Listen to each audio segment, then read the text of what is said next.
In 1971, a charming Ugandan soldier named Amin seized power in a military coup. What happened next would turn an entire nation into a slaughterhouse. Within months, the jovial army officer transformed into a paranoid monster. He ordered the mass execution of entire ethnic groups.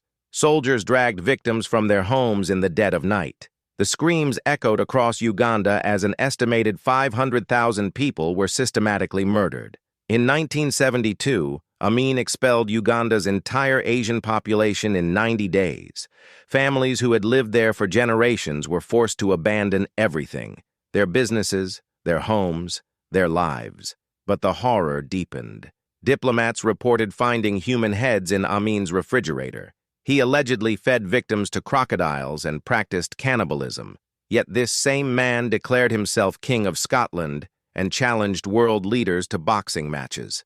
For 8 years, the international community watched and did nothing, until 1979, when Tanzanian forces finally ended his reign of terror. Amin died in exile, never facing justice for the genocide that shocked the world.